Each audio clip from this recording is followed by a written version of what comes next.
Hey everyone, you're here with Mark on Perfect Gardens TV. So have you ever wondered why after you pH your water, you walk away for a couple days and you come back and the pH is off? Well, in this video, we're going to get into it. I just want to say thank you so much to Terry Berkey. First off, love Drops of Balance, having a much better grow with it from seed to flowering. It's worth the money. Thanks for introducing it to me. Here's the question of the week. I premix my nutrients and balance pH. There are times my nutes sit between feedings of the different plants. When I recheck, usually the pH is off. Why is that happening? Is it normal? So water is such an interesting topic. I've spent a couple hundred videos talking about watering, from watering practices to pH of water, how water absorbs, how it releases CO2, how it absorbs CO2, how that fluctuates the pH.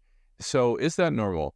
Yes, that is actually normal. The reason why more often than not it goes down to the speed at what we pH our water and how long do we let it sit after we pH it. And then also, how strong are those bonds after we do our best to break them apart? When I say reducing the pH, using pH down, like how strong is the pH down you're using? More often than not, you're not going to want to use a strong one because it's going to affect your soil biology. So you have to kind of just nudge if you're using soil biology or biodynamics, at times if you do pH it, you might want to nudge it down there, but you're not going to want to introduce something into your environment where it affects the rate of enzymatic production around soil biology. So again, is it normal? Yes, it is normal. More often than not, it's because after we pH the water still isn't stable because of how long we gave it for the pH to actually do its chemical reactions in the water and allow the bonds to become stabilized again. So more often than not, we get our water, we add our nutrients, we pH it, we check it after stirring it for 10-15 minutes, and then we give it to our plants. And more often than not, that's good enough. Why is that? Well, it's because we have backup plants, right? If we're using soil biology, is because you have the bacteria there that's also going to help adjust the pH around your rhizosphere. Other things that also affect the stability of the water is, let's say you're using tap water. Well, how much sodium is in your tap water? That's the one thing. Second, let's say you're using RO water.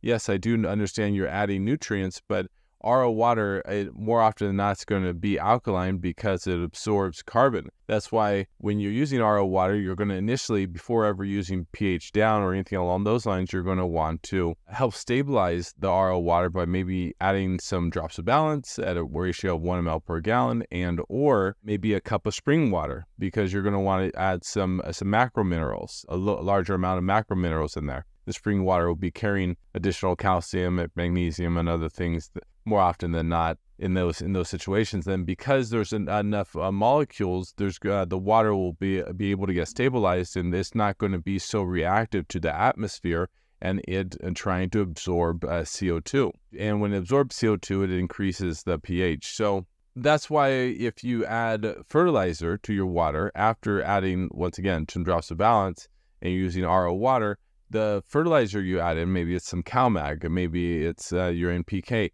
that more often than not should be enough to, once again, for the molecules to become stabilized in the water, so the water is holding on to enough molecules so it's not going and looking for other molecules that it can absorb, which is your atmosphere. The CO2 in your atmosphere is what's the most reactive to a water that has a very low parts per million. So we talked about excess of sodium. Maybe it's coming from your tap water, maybe it's coming from your well water, and normally though sodium, because it's reactive, even if you pH the water and help drop the pH, if there is sodium in there, it actually takes longer for the water to stabilize. So more often than not, right when you come back, even an hour or two later, your pH is already higher up, even though you added the pH and dropped it down below. So what other things could affect the pH of your water? So we've talked about using strong pH downs versus weaker pH downs and the pros and cons around living soil. We talked about parts per million of water when you're using RO water. What RO water is constantly looking for homeostasis, so it's going to be absorbing what's ever available. If you're not using drops of balance and you're not adding spring water or something along those lines to help stabilize that water, well, it's going to be looking for the carbon in the air, the carbon dioxide. So that's, once again, another reason why your pH might increase back up.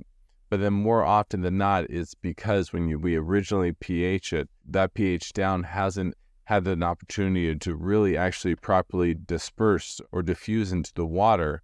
And so you're still having micro sections of the water not mixing with each other. And so what do I mean by that? You might have a difference in temperature of the water. And more often than not, because the temperature of the water might be slightly higher, it's going to want to float to the top because it has a lower density, because the molecules aren't as tight together versus in cold water. So even though you sit there and you stir your water and you're hoping your water is going to mix properly and the pH is going to mix properly, it could take 15, 20, 30 minutes for something to actually mix properly and for the reactions to happen, because once there's a chemical reaction, there's going to be, something's going to get lost. It could be some off-gassing. It could be just more molecules get attached to the water. Who knows what can happen in the water situation depending upon the chemicals you add in. So it takes time for that gas to off-gas in the water and float away into the atmosphere, because we're talking about little micro bubbles. We're talking about chemical reactions where something gets released back into the water, and then it has to accumulate to other common molecules, so it becomes enough of a bubble where it floats to the top and off gases. How long does that actually take at times? And more often than not, our process is we take our water, we add the fertilizer, we pH it, we stir it a few times, we pop the pH meter in the water, it looks good, we give it to our plants. More often than not, we're not giving enough time for these chemical reactions to take place prior to mixing other nutrients. A chemist once told me every time you add, and this was obviously a lab tech chemist, right? So he told me whenever you add one chemical to another chemical, you have to wait a minimum of 15 minutes for the chemicals to properly mix together. So you have to think about your water, and every single time you add a fertilizer bottle, that fertilizer bottle could take up to 15 minutes to properly diffuse into that gallon of water.